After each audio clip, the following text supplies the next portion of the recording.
Only personality matters. I'm pretty sure every person watching this video right now has heard that phrase at some point during their life. I remember hearing it all the way from middle school to high school. Even now, I still hear people say it, that personality is the only thing that matters. However, at those times in middle school and high school, I was a chunky kid and I had very, very low self-esteem about my look. So hearing that personality was the only thing that matters, and because every chunky little boy thinks he has the most amazing personality, I thought I was in the clear. I have talked about my glow up from high school to college before, but I want to do a more in-depth video of it.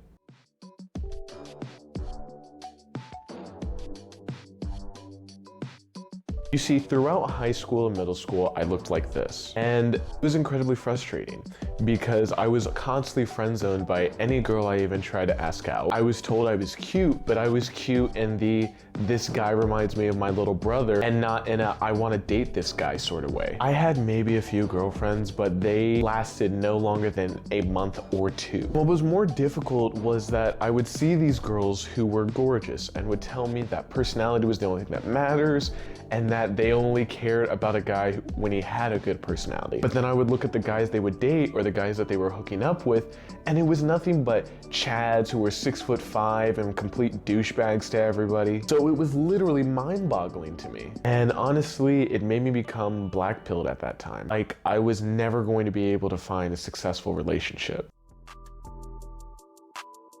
The worst time of my life was my junior and senior year of high school. This was the year that I went pretty much fully black-pilled or full Reddit mod. There was a girl I was dating at the time, and she wanted me to stop hanging out with the friends that I was hanging out with at the time. She was a completely nice girl. She wasn't doing it because she didn't want me hanging around other people and that she was my priority. She actually had reasons of why she didn't want me hanging out with these people, and we broke up because I refused to cut off those toxic people from my life, which was 100% on me. But 2 weeks later, I was going out with another girl who was known as, say, promiscuous, and was very well known for it. And I thought it was so cool, you know, I was this chunky, ugly guy that was dating like this really, really hot girl. Well, 2 months after that relationship started, I found out that she was cheating on me with 2 other guys. This was the first time in my life that I had actually experienced heartbreak.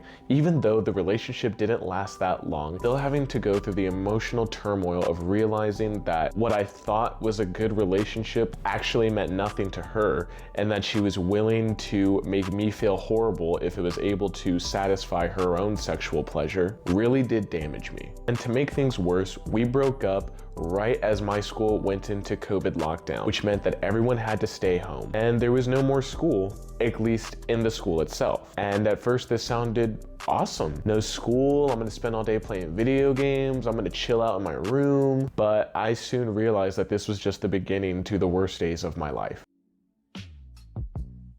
So again, just a refresher, for some context, during my senior year, everything was online. So an average day during my senior year would look like this. I would wake up 15 minutes before my 9 a.m. class, and I would immediately start fapping. I wouldn't even brush my teeth. I would just immediately after I was done fapping, I would just hop on to my 9 a.m. class.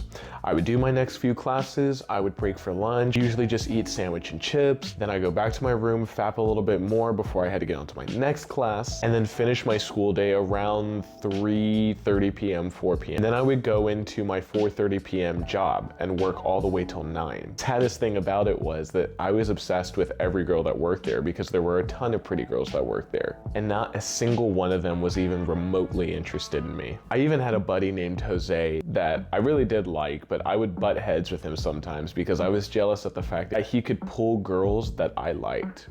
But anyways, I would get off of work at 9 o'clock. I would get back to my parents' house, shower, eat pizza or fried chicken for dinner. Then I would go to bed. I'd stay up on my phone, fap again, and stay up until sometimes midnight. I know, it was pretty depressing. These were the worst times of my life. I had no goals whatsoever, completely unhealthy. I hated myself, but at the same time I felt like I was unable to change anything. And honestly, now looking back on it, I can't remember a single time I was happy during those years.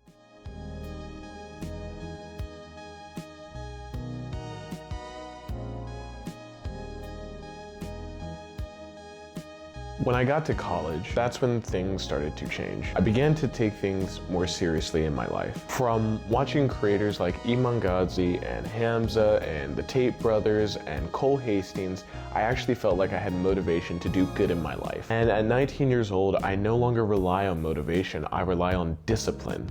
And I know that my trajectory is only going to be up. So let this be motivation for you. Maybe you're fat, you're lazy, you're unmotivated. Start jogging. Do something to motivate you. Don't wait until you're 30 like everyone else and then all of a sudden realize that you wasted your life and now you're trying your best to hurry up and get what you should have been doing in your 20s done in the next years as you scramble around. No, God! No, God, please, no! No! No! No! Things are only going to get harder from where you are right now. And maybe you think I'm an asshole, but honestly, for a lot of men, they've never had a kick in the pants. But you need to be told right now that you are not perfect. You're not a 10 out of 10, you're not a 9 out of 10, you're not an 8 out of 10, you're not even a 7 out of 10. You need to push forward. Enough with video games, enough with junk food, enough with swiping on Hinge. You are so much more than that. I know you are. Scroll down right now, make sure to subscribe, make sure to like, make sure to turn on notifications. Stay safe, stay smart, and start taking accountability today. Peace. Handsome like Mr. Clean, flaming like some kerosene, fresher than some Listerine, looking like a string bean.